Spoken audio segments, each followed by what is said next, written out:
Good afternoon, everybody. My name is Sarah Richson, and I am excited to be here with you today.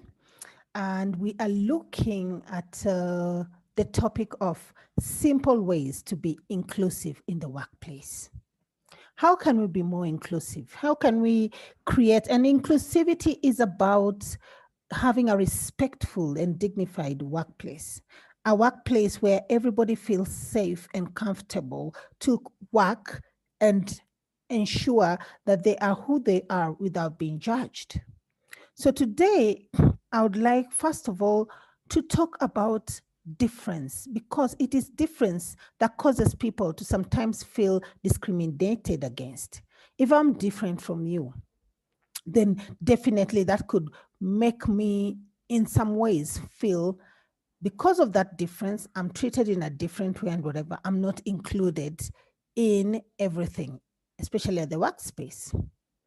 So I just want to mention the kinds of differences that occur in the workplace, but these differences actually cause a lot of tension and cause situations where certain groups feel vulnerable, feel left out, or feel like they are not actually part of, the organization. And as assistants, we play a very big role in interacting with people in our day-to-day basis. We are doing actions or we are interacting with people in a different way, in one way or the other. So just hold on.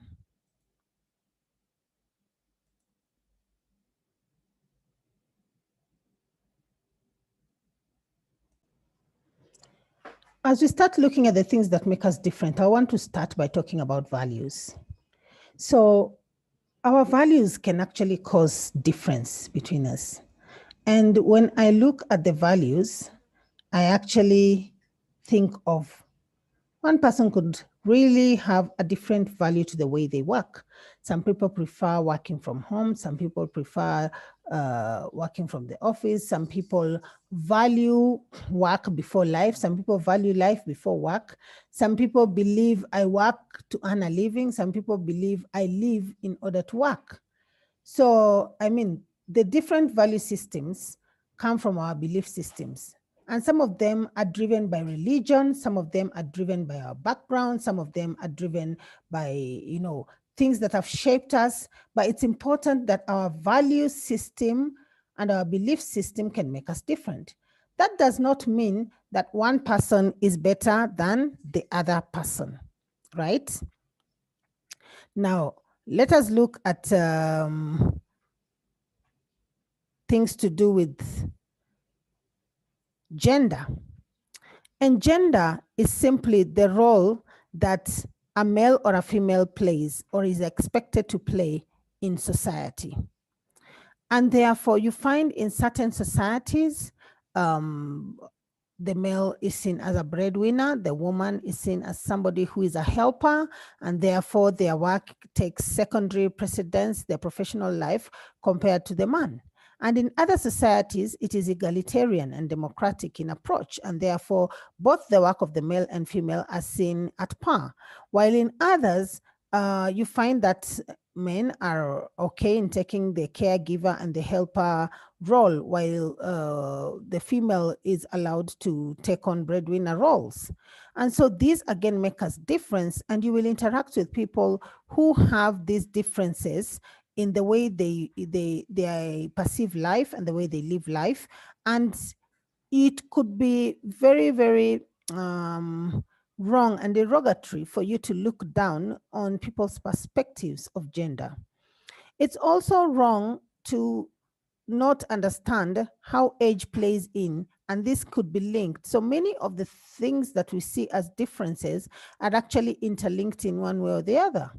So, how we treat people of certain ages and the respect we give people with different ages can also vary from society to society. And this then shows up in the workplace. And this is where you can find that people are not so inclusive when it comes to cross generational aspects. So, you could find some people find it difficult to work with or for a supervisor who is younger than them. And for what reason? This is because if you look at their society and their belief system, they would really perceive that age brings wisdom, and also knowledge is equal to age. But we do know uh, factually, from a very factual perspective, that this is not true. That you will find people of different generations who hold different levels of what I call expert power. Expert power comes from your level of expertise and not your age group. But traditionally, we've always been looking at age group and feeling that age group actually provides the wisdom, knowledge, and skills that you would have. And so we find that groups of people today bring certain similarities because of their age, because of the generational similarities. So you find baby boomers and Gen Xers are known to be working very hard, believing that you have to go to the office, working from 8 to 5 or 9 to 5, and being seen in order to be able to be believed that you're working. While the millennials, the Gen Z, and the alphas who are coming up are more digital citizens, believing that remote work is actually work, that putting in less work and more output is actually the key thing. So they manage by outcomes and not by attendance. The way they approach work, they will tell you, I will deliver. It doesn't matter where I'm sitting or what time I deliver. Some of them prefer to work at night. Some of them prefer to work during the day or early in the morning or at midnight or whatever. I mean, it doesn't sit well and it is not easily understood by the other generations, but it is what I'm talking about again. Being inclusive, you have to be open minded to understand the generational differences and generational similarities. The other thing is definitely culture. And race and culture plays a big role in our differences. Many times you walk into metropolitan cities around the world and in many continents, you will see different. All you have to do, I always say, is just jump to the nearest cafe or go to the local eatery, and you will be able to see the diversity within the local area, the local town, or even in the local organizations. And so sometimes not understanding that this also brings different cultures, this also brings different people and different beliefs, again, it can have an impact on the way we are viewing diversity.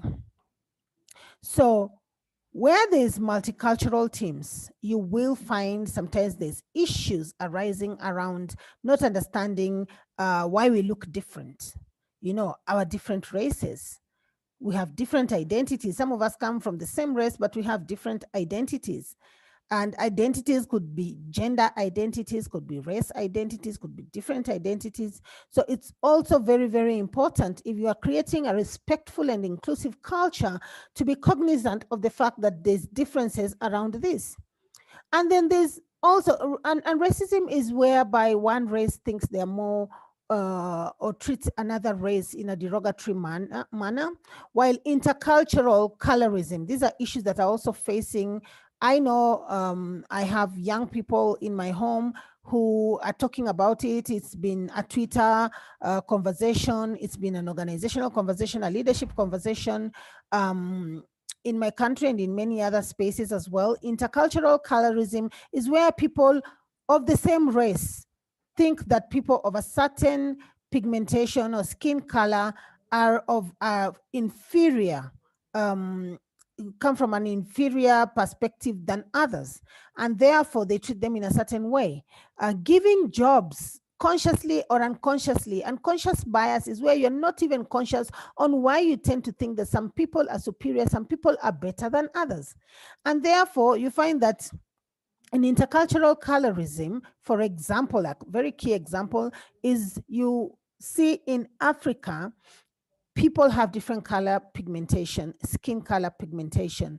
And so you'll find people who have melanin, and so they're darker skinned, people who have less melanin, who are lighter skinned, and people who are from interracial marriages. And so with that, they start giving jobs or making receptionists. I think it started off with reception work or people facing roles or whatever, using the lighter skinned girls, even in advertisements, and looking at certain airlines, you'd see a whole picture and people of light skin race being placed in the advertisement, while when you visit the actual country and you come through the airport, you're actually shocked at the representation, the real representation on the ground.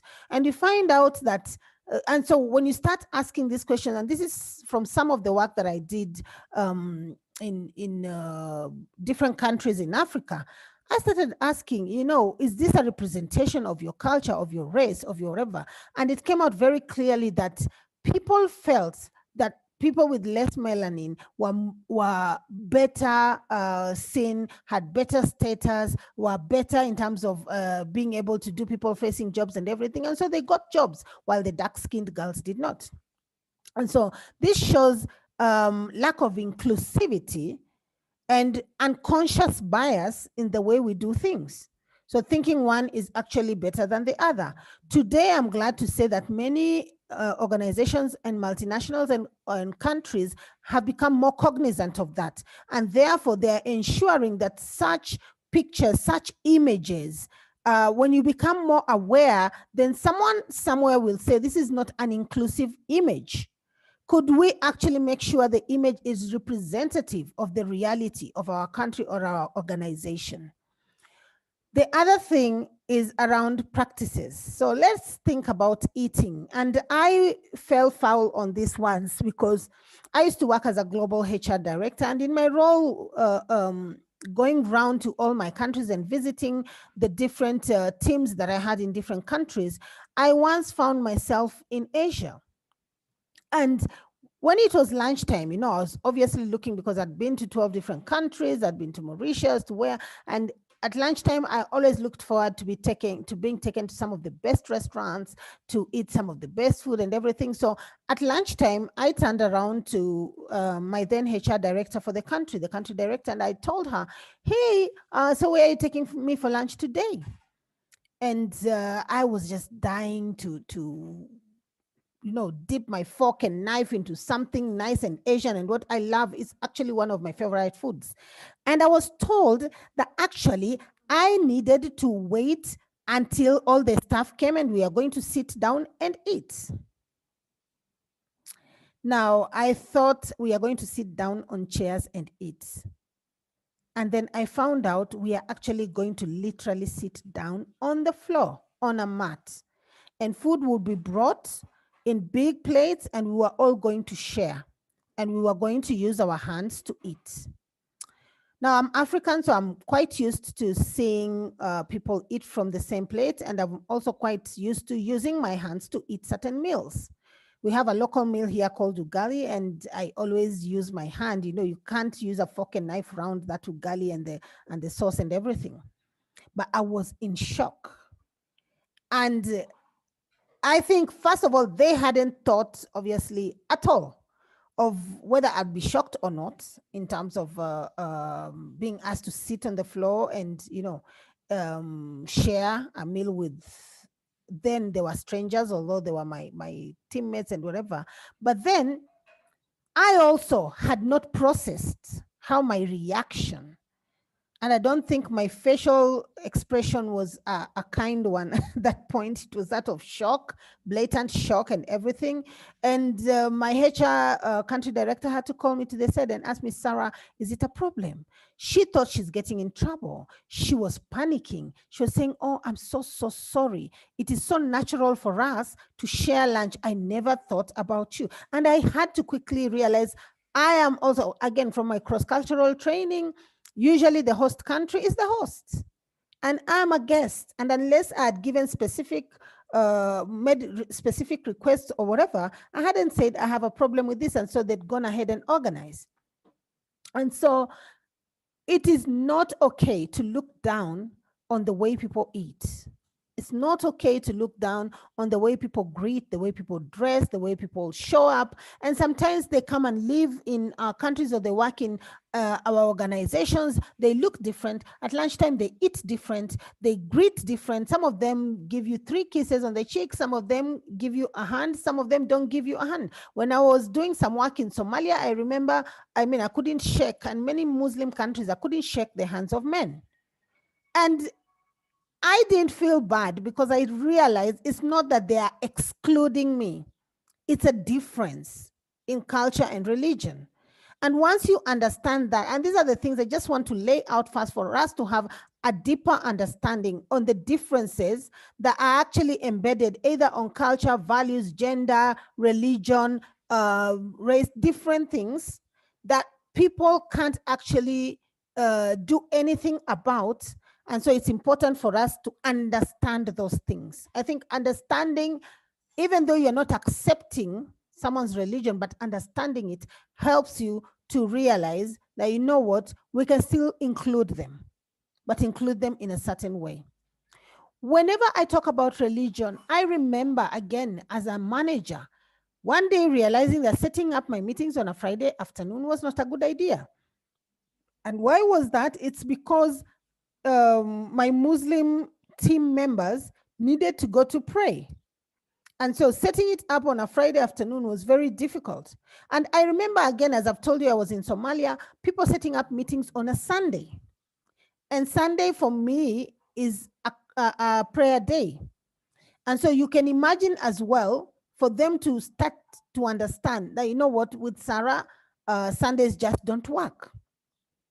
And for them to include me, we started working with Mondays. And Mondays to Thursdays worked well, so that nobody is excluded. We're talking about simple ways of creating an inclusive workplace. Okay, so it's those little things. By the way, it's the small things that go a big or a long way. The other thing is language, and I really want to talk about language because in the workplace we do have formal official language. We do. And we need to understand what language is acceptable in a certain place. But we also need to be very keen on the issue of language, because sometimes it can make you feel included or excluded. And I will start with the same language issues that I have seen in my career, working in the people space. Sometimes people assume because we are speaking English, we are both speaking English, or we are all speaking English. I'll give you a clear example. I have young adult kids, and they'll be seated around the table, especially when they were teenagers, and they will speak English, and I don't get what they're talking about. They are speaking English, but they are using slang. Slang, again, is connected to the baby boomer. So when you look at age, you start understanding that people create their own words. They come with their own colloquialisms that only they understand. And therefore, there are certain same language issues that can create exclusion. You are not being inclusive. You are not, you're leaving somebody out. The other thing about the same language issue is accents. And I faced this personally, especially because I worked in Europe and worked in many international countries for quite some time before going back to my own country. And therefore, in many people's ears, and I'm sure even as I'm doing this video, I'm very, very aware that I'm speaking English, but I do have an accent because English is not my first language. And if somebody of an English orientation spoke my language, they would have an accent. And it's just natural.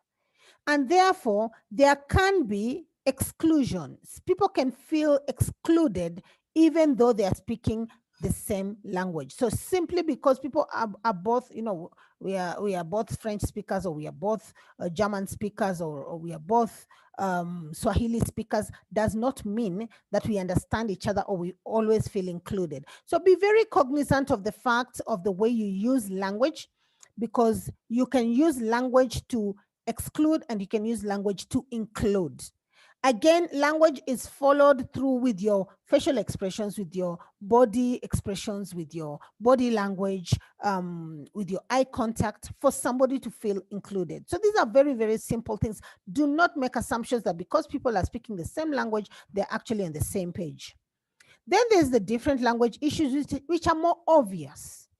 These ones, because the minute you start speaking French, I'm in a French francophone country, and you all just, start speaking French and everything, and I'm Anglophone, I feel excluded. I immediately, the language, the fact that I cannot understand makes me feel like I don't know, I'm not participating. I can't fully participate because I do not understand and I cannot speak the language. So be very cognizant that if you have somebody of a different language in the room, and sometimes again, you could be from the same country, but you've grown up in different backgrounds or different countries, and therefore you find somebody of Chinese origin or African origin who does not understand local languages, Mandarin, Swahili or things like that. And therefore you naturally assuming and going into those languages could actually exclude them.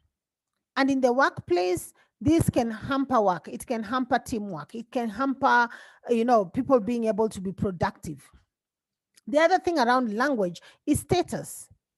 So in many places, again, you can find people speaking the same language, but because of their education level, because of their status, because of their exposure, they do have a certain accent that gives them a certain status. Uh, Sometimes you could actually start stereotyping a person based on how they are speaking English. You'd say, oh, I know this one is from there, or I know that one is from there. I know this one is literate. I know this one is semi-literate. I know this one is highly educated or whatever, based on the kinds of language that they are using. I've seen it in meetings, people starting to use strategic level words, and people, making others feel they can't really open their mouths and express themselves because they do not articulate themselves in the way or at the level that another person is doing, especially if you're in a technical meeting. And I know for assistants, you could be sitting in a highly technical meeting, or you could be dealing with people who use a lot of acronyms and whatever, and it could exclude you. Or if you are the one doing that, you could exclude others, writing emails with all those acronyms, using certain language and words that, again, people who are reading it would struggle to understand. And language can depict authority and power, just as status can. And so we can actually make people feel excluded just because of the authority or the power levels or the cadre of staff that we are in the organization. I remember once asking an organization why every Christmas the CEO's PA and all the PAs for the top leadership always used to ensure that they have ordered diaries for the leaders and for the leaders' families and their friends, and to give out to key company accounts. But nobody ordered diaries for the driver. Nobody ordered a diary for the security guard. Nobody ordered the diary for a receptionist or the person who's serving us tea. And I used to ask, to whom do you think this diary would matter the most? Once, just because I used to get so many, I would get from my own organization, then I'd get from every country, and then I'd get from all the other organizations that interacted with our organization. And so my desk would just be piling up during Christmas with so many diaries and calendars and so many things that I really don't need, because I am very specific on how I want my calendar, my planner, and my diary to look like. And so I would prefer to walk into Paper Chase and buy it myself, purchase it myself, and choose the colors and everything. But every time the girl who used to clean my desk and make my tea used to walk in, she used to say, hey, madam, these are really nice, but there are so many of them. These are really nice. But in one way or the other, she was showing interest in those diaries and whatever. Because I was thinking, it's either I'll give them, and if I don't have enough, even my kids had enough of these things. So when I told her, pick one, and she was like, which one? I said, you pick any that you want. I'm telling this girl who serves me tea. And you cannot imagine how excited she was. This is someone who probably can't afford something of high quality like that, somebody who needs it or would love to have it, for whatever reason, who would feel it's prestigious for her to have it, but we have not thought about her. And so I started realizing, wow, why don't I give these things to people? It has more impact. And so when I saw her coming for the next whole month, when January kicks in, every day at lunchtime, I see her writing something in that book that I gave her. I'm like, this thing turned out to be a really powerful thing for her, a wonderful gift, actually. And she told me, so I asked her if she's enjoying it, and she said everybody in the kitchen envies her and wishes they could also have something as nice as that. And I told her, I have so many that I put, at the back of my desk. Please carry them and give everybody else in the kitchen. And again, I was shocked at how excited they were to be included in just the distribution of something as simple as a diary, something we all do all the time. And it is us assistants, sometimes who are placing these orders. And there are certain groups who will never, ever see, and they need it even more.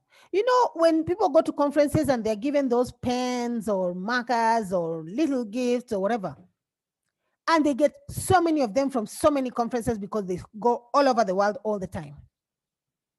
Can you imagine which people would also be so excited to get such things? So for me, it showed me very clearly that every time I am doing these orders and everything, this is the best gift. It's almost like a bonus, and it costs a penny and a dime to make them smile so much, and they would really, really value something like that. So please, regardless of the things that, include or exclude people of power or lack of power, we have to understand the issue of interest as well. Who has interest even though they don't have power? And to be inclusive, you have to think of people's interests, not just people's power. And then finally, I want to talk about personality traits because these are very, very key as well. It's very important for us to know that we are different based on our traits. One person could be a red, or choleric type person, and so they are full on, they tell it as it is, they're blunt with the way they communicate and everything, and you could feel some type of way. They'll tell you, yes, you can come or you can't come, they're straight up. And so depending on how they rub you, you might want to include them in conversations or not. You might want to include them in a party invitation or not. You might want to think, in terms of those kinds of things. Or you could find the quieter, melancholic personality traits.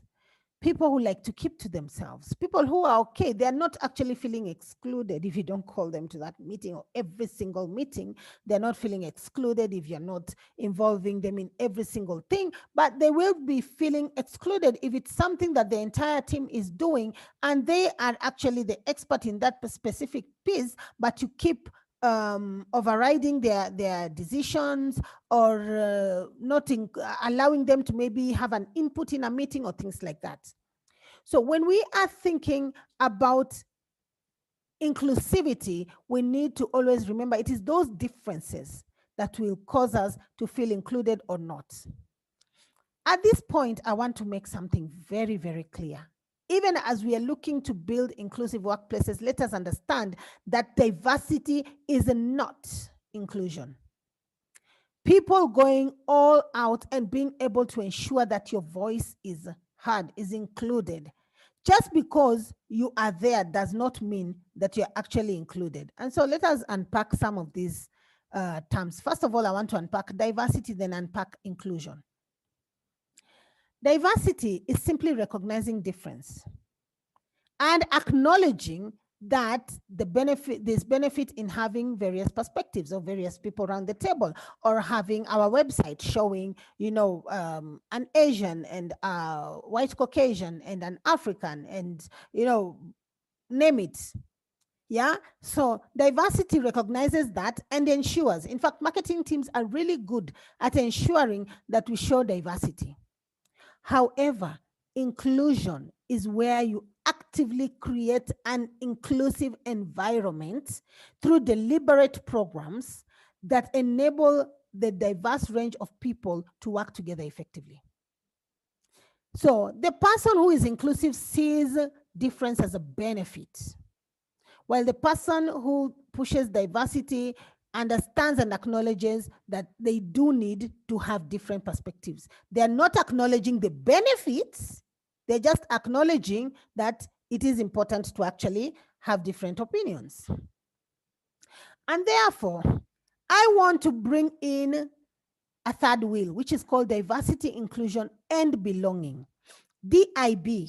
So, for us practitioners in the space of looking at inclusive environments, we actually look for really environments that not only show diversity, but are inclusive and create a sense of belonging.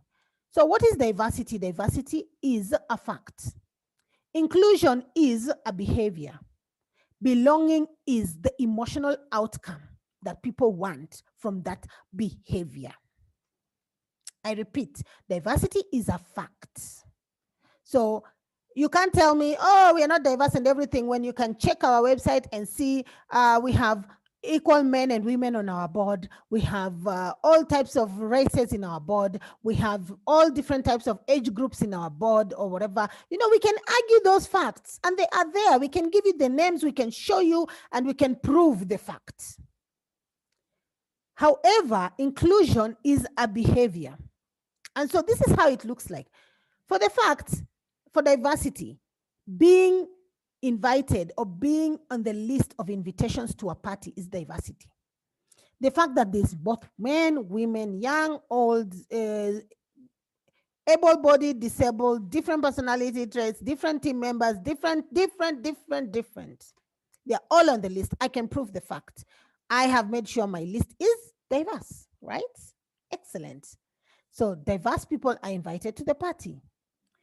But being at the party and then being invited to dance while at the party, being invited to contribute while at the meeting, being invited to participate when you're in that space with these different people, if you're the youngest in the group, being invited to participate or to share your voice or opinion, that is inclusion. That is the behavior we are talking about. Now, belonging is when somebody feels welcome and free to dance for hours away without worrying about whether they are offending anyone at that party. That is a sense of belonging. It's an emotional outcome. I've been included, but I've been made to feel so safe. I've been respected. My opinion, my liberties, my freedoms have been allowed such that I don't feel like I have to ask permission to be who I am and to do what I want to do. And therefore, that is actually the outcome of a diverse and inclusive space. And that is why it is so important to understand the difference of the three aspects: diversity, inclusion, and belonging. Therefore, in summary, there are certain common themes in diversity, inclusion, and belonging. So when you are looking at them from a perspective of the organization, you usually see there's good policies in place and also practices. For us to be more inclusive, we usually have gender equality, we usually have flexi time, fair pay, the way we recruit and retain staff, promotion policies. We have non-biased wordings on the adverts. You know, we have sexual harassment policies, and we also have, you know, other really good items like study leave. Those things would be present in such a space. You'd also find that the environment would be inclusive. You'd have prayer rooms. Obviously, there's staff who pray during the day, or have certain religious beliefs. You'd find areas for meditation, private rooms for breastfeeding moms. You'd had good ergonomics that consider all types of able or differently abled people. You'd see little things such as, just something like having brails, yeah, on your computers, on your laptops, or even business cards. It is safe. There's ramps. We are thinking about people who are differently abled in different ways, so the environment is quite conducive. In terms of life work balance, you find there's wellness programs, there's good awareness around health and wellness and safety. Now that we are in the COVID times, you also realize that there's social distancing, there's all the protocols put in place to ensure a safe working environment. We are also having things like gym facilities, or ability for staff to be able to go to such facilities to look after their health and wellness. There is good elements and a good balance between pleasure and pressure in that type of environment.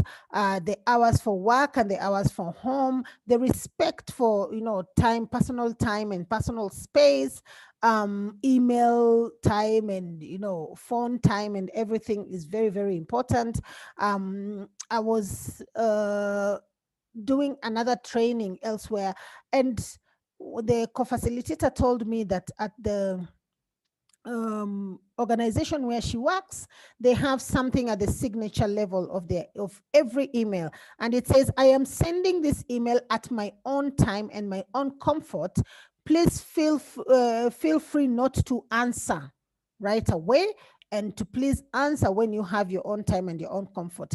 This just shows that even though I'm sending it, I might feel uh, my own time or comfort is midnight. I'm not expecting you to respond immediately. You can actually take your time and respond at a more appropriate time for you. And that in itself has just relieved the pressure, that people feel hung on in terms of emails and everything, because you send out an email to the whole team. Tony is a single dad. Annette is not a parent, and not probably even married. Um, John is, I mean, looking after his parents or whatever, and Bob is just watching movies or something like that. And so Bob responds immediately, and that puts pressure on the other three, feeling like, oh wow, we are not going to be included in ABCD, or because we can't respond, because we can't do this, because we can't do that, and they start feeling some type of way. So for us to be inclusive, we should also give those kinds of subtle communication permissions for people to be able to respond to things at their own time, in their own way, and show a level of understanding that people are different. The other thing is parent-friendly spaces. I remember when I was working, and I always used to look for these words in the policy, in the website, in the onboarding plan, or whatever I wanted. In fact, I used to apply for jobs when they had those words in the advert, that this is a parent-friendly space. And so that is something that really, really attracted me. They had childcare benefits, they had paid parental leave, emergency leaves if I needed to go and be with my children, a family day out. When I was a HR director myself, I used to ensure we have days like bring your child to work so they can come and see where their parents are and everything. But also including people who are not yet parents at that point, to be able to see how it is to work and have kids, and just raise awareness on what some of the team members could be going through. So those kinds of things really, really helped. And from a leadership perspective, the kind of themes we are seeing in an inclusive environment is a lot of upskilling, a lot of respectful communication from the leaders, a lot of development of the leaders to understand diversity and inclusion, a lot of coaching, a lot of mentorship as a style of management rather than the lead by fear type of approach. And so these things are really, really summaries that help.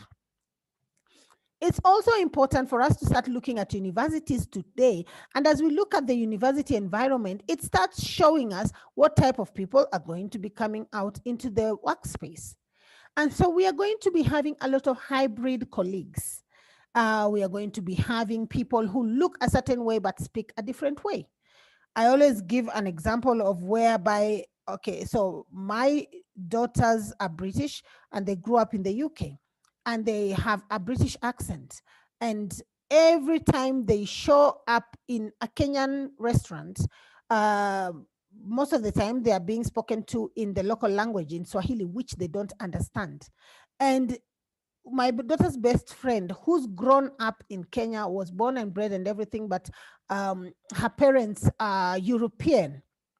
And one parent is European and one parent is Kenyan, is always spoken to in English in those restaurants, and they are best friends. So the one who looks like an African, a pure African, can't understand the local language. And the one who looks European actually speaks the local language fluently and is the one who's coming to aid the other one. And so, because they look different, because we are used to seeing obviously a black face on an African and assuming they speak the local language, they'll be the local person or whatever, we could be making those mistakes. So again, these are hybrid, and my daughter goes to a university which she tells me 75% of the students are hybrid, cross-cultural marriages, children born out of having been to multiple countries and hold dual nationalities and things like that.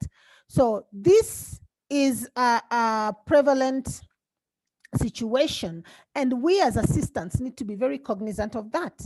We could easily exclude someone by not uh, being conscious that we are excluding them, either, as I said, through language or through assumptions and things like that. So be very, very aware that you could also have hybrid colleagues.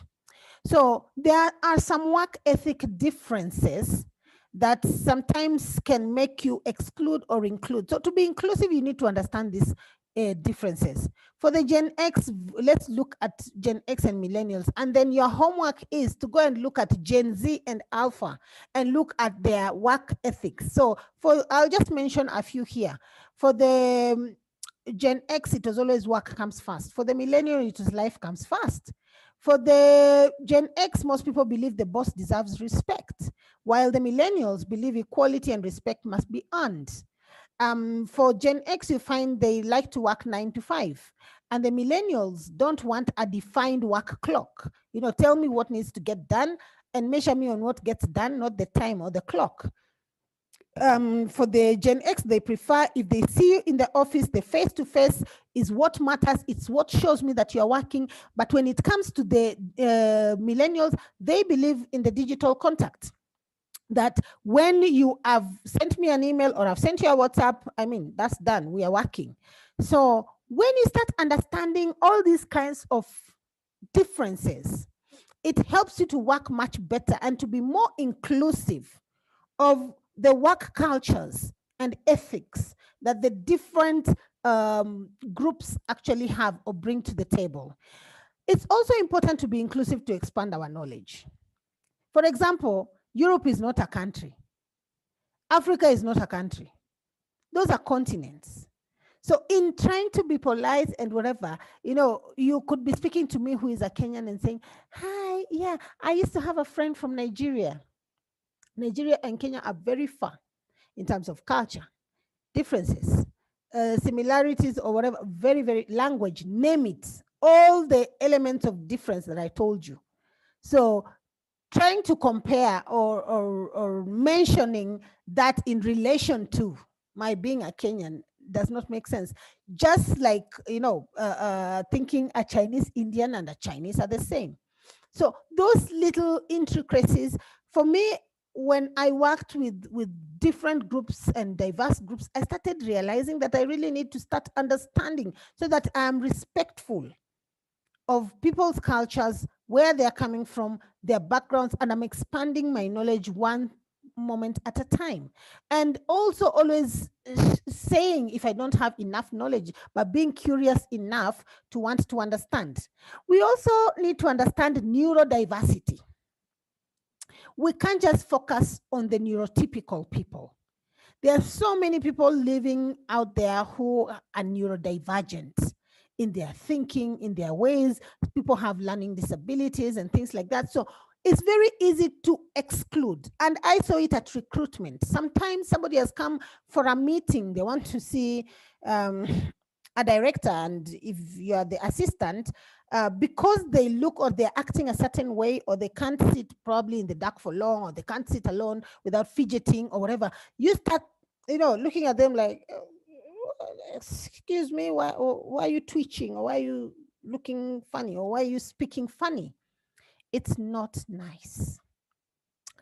If I can say this and say it and say it and say it, I mean, I'm also very passionate about love in the workplace. And if I can say how excluding, how rude, blatantly rude sometimes we can be by the lack of knowledge and our ignorance of other people's dignity and difference or being.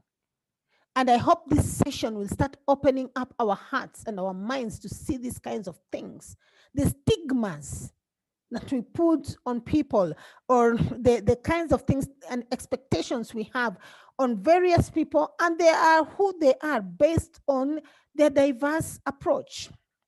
So it's important that we understand neurodiversity as well as anything. And therefore, I would like for us to consider the finality of tips that we need in order to be in a very inclusive space. So for me, I've always worked at selecting different organizations that are actually portraying and showing inclusivity, and these are the elements that we look at in that process. One of them, for us to select you as a highly inclusive culture and space, the first thing is to speak, an organization that shows evidence of speaking up about diversity, inclusion, and belonging. It's not a hidden or taboo subject, it's talked about. And to speak about it means you become an upstander and not a bystander. When you're seeing somebody excluding others, discriminating against others, stereotyping others, you upstand, you stand up to it or against it. You don't bystand and just watch or be silent or ignore because it's not touching you. The other thing about such a space is they recognize unconscious biases and stereotypes very quickly, and they stand up against them.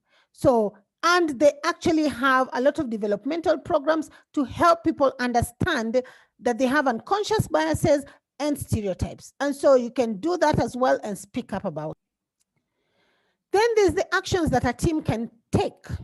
At team level, think through those meetings. Think about their timings.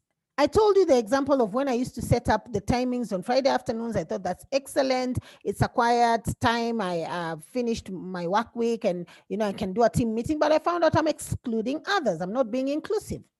So think through the timings of your meetings. Think through your invitations. How do they look like? Do they make people feel inclusive when they see the language, when they read it, when they look at the visuals? Think about agendas. Whether you're doing an office party or whatever, how does the agenda look like? Are you including people's voices or different groups or whatever? Think about the actual discussion and what happens during that discussion. Have you invited people to the party, but you're not allowing them to participate in the discussion or participate in the party? They're not being invited to dance. Don't assume. For example, don't assume that because somebody is a dad, they don't need family time. They have a wife. Neither should you assume that a single person has more work time to give. They should be working harder. They don't have children.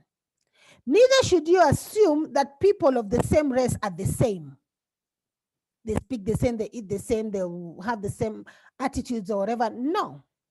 Neither should you assume that people of a certain personality trait are better than others of a different personality trait. Not at all. So assumption kills inclusion. We assume too much, we stereotype, we discriminate. Show empathy. As a team, have empathy on all forms of people, and especially the examples that I've given here, then as an executive, the executive office can actually undertake certain actions. And what are these actions? These actions include, we require the assistant and the executive to understand different perspectives. And I found out that even sometimes when we are taking notes, we don't take notes. When you take notes and you're not taking notes of different perspectives, it could be quite exclusive. So we need to be inclusive and to understand we might have variations of the truth, not variations of the fact, but variations of the truth in terms of opinion and perspectives. It depends from where I'm looking at the sea. We could be arguing until kingdom come. You say the sea is flat. I'm saying the sea is dark. You're saying it's blue. It looks like a saucer. I'm saying, no, it has a beach. You're saying, no, it doesn't have a beach. All those things are true about the sea or the ocean. It depends on which perspective or direction you looked at it from.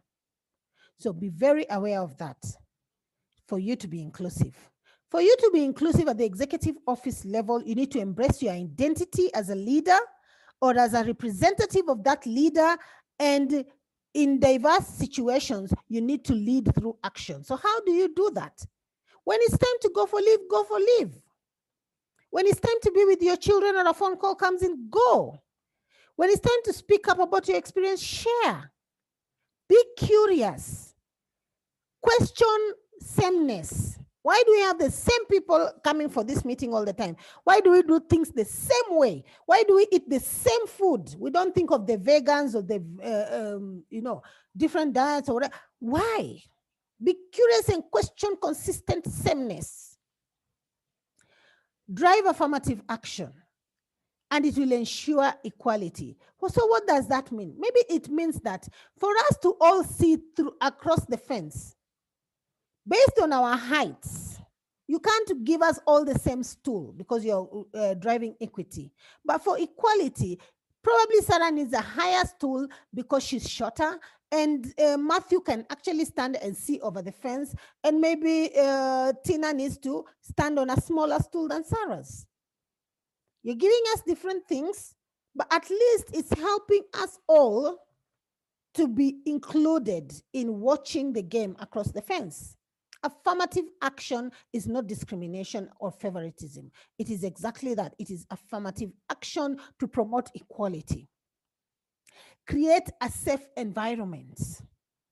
Let people feel when they come to the executive's office, they are treated in an inclusive manner, a respectable manner, a dignified manner, regardless of the issue, regardless of the cadre, regardless of who they are. As an assistant, just stop and say hi to somebody who would never even expect you to say hi, and consistently do so. And then company actions are things like lunch and learns, have nice activities like culture days. When you're doing your PowerPoint presentations, include visuals that are inclusive. Look at the policies at that organization. Look at the walls, the posts that you put up and everything, and make sure they are quite inclusive. Look at your websites. Look at the policies you have internally. I spoke about sexual harassment, bullying, and respectful workplace policies. And then from a profession's action, as assistants, as support, we need to be more inclusive in our committees, in our conferences, in the spotlight articles and the interviews that we make. People are looking at this and asking, can I feel included when I watch this? The surveys that we are sending out need to reach everyone, far and wide. Sometimes we say places are underrepresented, but we haven't found the right ways of reaching all the way to the last voice. And then in terms of resource groups, we need to help shape. If you create a resource group, you help shape the understanding of that group, whatever group you are. Maybe it's a resource group for differently abled people, or resource group for youth, or whatever. Help victims, help perpetrators, help people who are not understanding exactly how that group works.